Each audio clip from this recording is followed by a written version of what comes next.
everybody, welcome to the Well Way. I'm Jessica, and today's video is going to be 4 tips for when you are stressed out, but you still have to homeschool.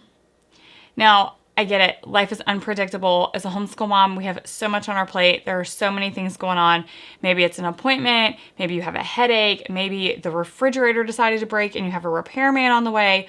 Whatever it is, you are stressed, but you don't want to take the day off and you feel like I still want to get some homeschool done.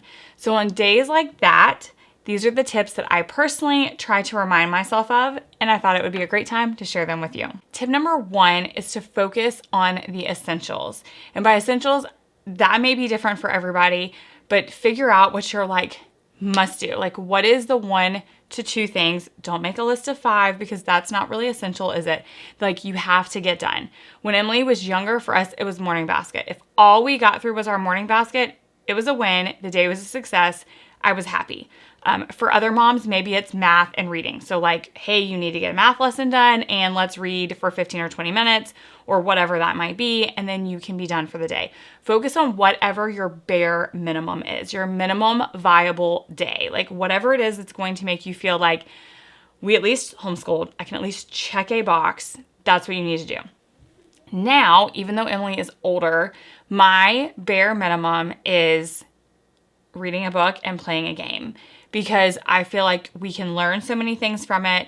It de-stresses both of us. It fills both of our cups, and it gives us the ability to go down rabbit trails, and through all of that, we always end up learning so much more than if I'm you have to do a math lesson today. Yeah, she probably should do a math lesson today, but our minimum viable day, our bare minimum, when I'm stressed to the max, I'm let's read for 10 minutes and let's play a quick game. If we can do that, I'm happy. We did homeschool and I'm just going to call it. Now, in addition to that, I do also like to throw a discovery deck card in there because that takes so little for me, literally 0. I just throw a card at her and I'm here, watch a video, learn something.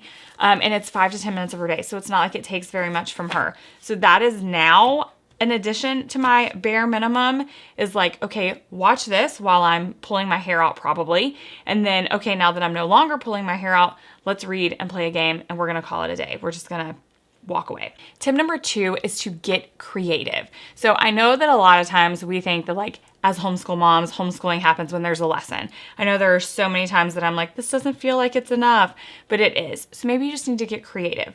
That things that can still teach your kids that are less from you. So put a podcast on, put an audiobook on, watch a documentary that happens to go along with whatever maybe you're learning in science or history. Look up Khan Academy and watch a math video that's whatever math lesson your kids are doing. Get creative with what you call school or homeschooling. And also know what stresses you out more and what doesn't stress you out. So earlier I said in my bare minimum, we read and play a game. For me, that does not add stress to my day. For you, maybe that adds stress. So let's get creative and not do things that add stress. If math is going to make you more stressed, we're not doing that today, right? We're going to get creative. Maybe playing a game relaxes you. So for math, we're going to play a game instead of doing that lesson. So you just need to get creative in what you see as school or homeschooling. It's okay if you don't touch a pencil at all, right? You can still call it school and it not look like what you think it has to look like. So get creative in what you call school. Do things that maybe relax you and your kids at the same time. Or maybe do something that would relax you that you can happen to call school. Maybe that's journaling. Maybe you can sit down and journal, which would de-stress you. And that can be writing for your child. That's a win-win in my book.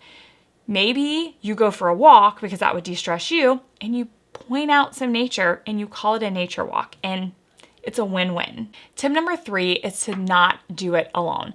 Now, I know not everybody has a huge homeschool community. We don't have a huge one where we live, but I do try to have people and resources and things on hand that mean that it's not all on my plate.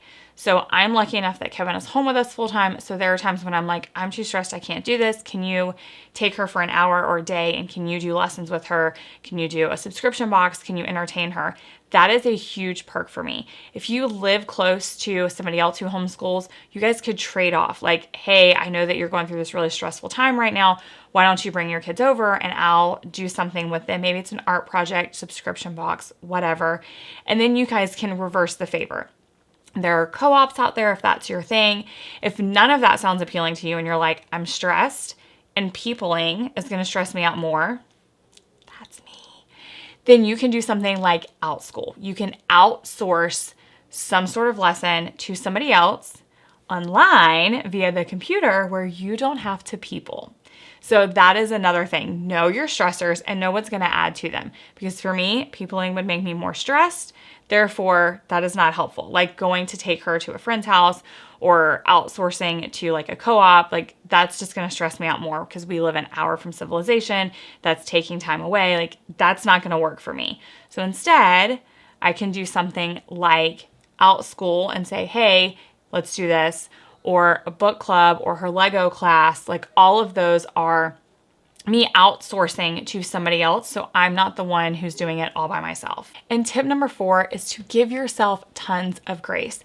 If you are stressed to the max, you don't have to homeschool. Like you can call it a day, or you can take a deep breath, you can walk away for a few hours, go for a walk, do some journaling, read for yourself, recharge, and come back and say like, okay, we're not gonna do school like what I thought we were gonna do. Today we're just gonna snuggle on the couch and read some picture books or watch a movie or whatever. Like take some deep breaths, give yourself grace. Remember that there are 364 other days in the year where you can do a lesson or get creative or outsource or whatever. And maybe today is just not that day. Like it is okay to say, I'm stressed and homeschool is not gonna happen. But if you want something to happen, don't forget that there are ways to get it to happen without adding more to your plate and stressing you out even more.